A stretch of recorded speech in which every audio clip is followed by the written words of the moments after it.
उसका फॉर्म कहां से लाया होगा वो बच्चा। मैं तो ये सारी चीजें सोच सोच के हैरान रह जाता हूं कि उस शख्स ने अपनी जिंदगी में क्या क्या हासिल नहीं किया। तो कई बार मैं सोचता हूं कि पिछले 100 साल में भारत ने जितने 100-150 साल में भारत ने जितने सपूत पैदा किए, सबसे महान उनमें भीमराव अंबेडकर जी थे।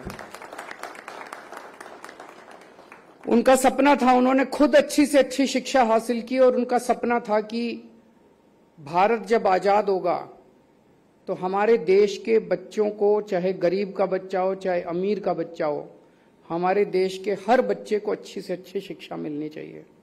अच्छी शिक्षा मिलेगी तभी देश तरक्की कर सकता है।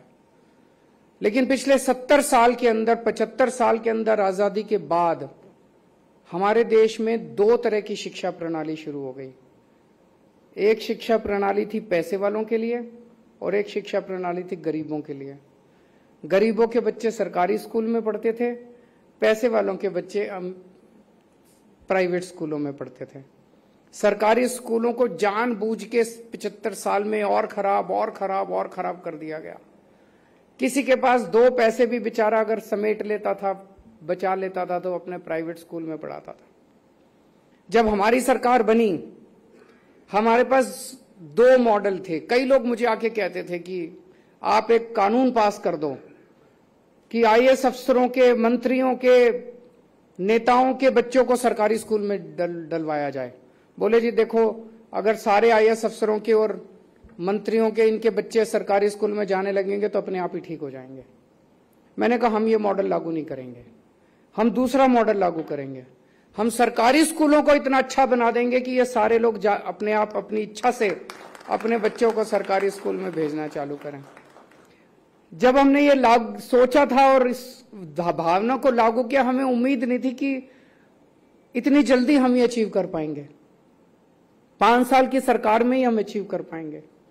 75 साल तक बाकी ये सारी पार्टियां, सारी सरकारें नहीं कर पाई।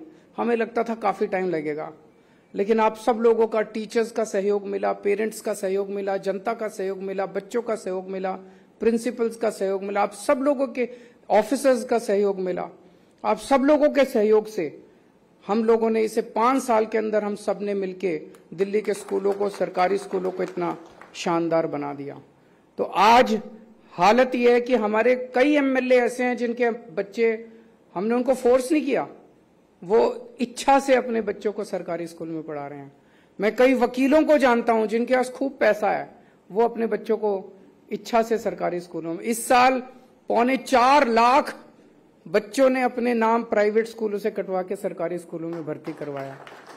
तो मुझे बेहद खुशी है कि बाबा साहब अम्बेडकर का जो सपना था कि इस देश के गरीब और अमीर बच्चों को एक जैसी अच्छी शिक्षा मिलनी चाहिए, वो सपना अब पूरा हो रहा है। एक दूसरी बात बड़ी अच्छी हो रही है आजकल इन दिनों में। पहले राजनीति हमारे देश में इतनी खराब हो गई है, इतनी खराब, गाली गलौज, गुंडागर्दी, ये वो, इतना, कई बार तो लगता है यार ये क्या हो रहा है, ऐसे थोड़ी देश आगे बढ़ेगा। लेकिन पिछले कुछ महीनों से एक अच्छी बात हो रही है, राजनीति के अंदर स्कूलों की बात होने लगी है, आपस में कंपटीशन होने लगा है। दिल्ली में कहते हैं, हम लोग कहते हैं हमारे स्कूल बड़े अच्छे, वो कहते हैं इनके स्कूल बड़े गंदे।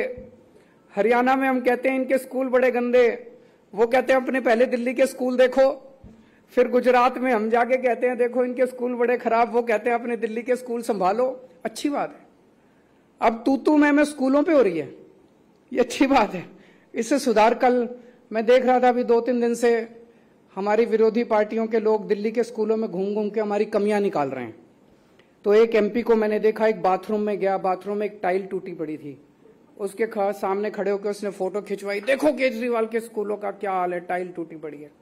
तो मैंने कहा इनका बुरा नहीं मानना, मैंने ऑर्डर किया भाई ये टाइल लगवाओ, तो हमने टाइल लगवाई। फिर एक एमपी को देखा, वो बोला देखो केजरीवाल, वो एक दीवार पे व्हाइट वॉश नहीं हुई पड़ी थी, बोला देखो केजरीवाल की दीवार कितनी खराब है, तो हमने दीवार ठीक कराई।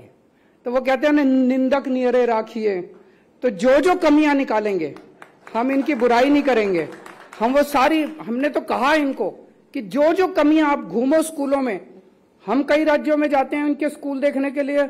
मनीष सिसोदिया जी 2-3 राज्यों में गए तो उन्होंने इनको गिरफ्तार कर लिया, क्या जरूरत है भाई गिरफ्तार करने की? हम तो कहते हैं भाई आओ देखो, हमारे बिना ही चले जाओ, देखो सारे स्कूल, देखो कमियां निकालो हमारी, हम उन कमियों को ठीक करेंगे। तो ये बहुत बड़ी आज बाबा साहब अंबेडकर को हम श्रद्धांजलि दे रहे हैं कि देश की राजनीति में शिक्षा एक बहुत बड़ा मुद्दा बनता जा रहा है, स्कूल बहुत बड़ा मुद्दा बनता जा रहा है। अब जो नैरेटिव है राजनीति का वो धीरे धीरे शिक्षा और स्वास्थ्य के ऊपर शिफ्ट हो रहा है। मैं एक बार फिर आज आप सब लोगों को बाबा साहब अंबेडकर के जन्मदिन के अवसर पे बहुत बहुत बधाई देता हूं और सभी टीचर्स को मैं बधाई देता हूं, शुक्रिया अदा करता हूं दिल्ली के लोगों की तरफ से कि जितना शानदार आप लोग काम कर रहे हैं, पूरे देश को आप पे गर्व है। Thank you.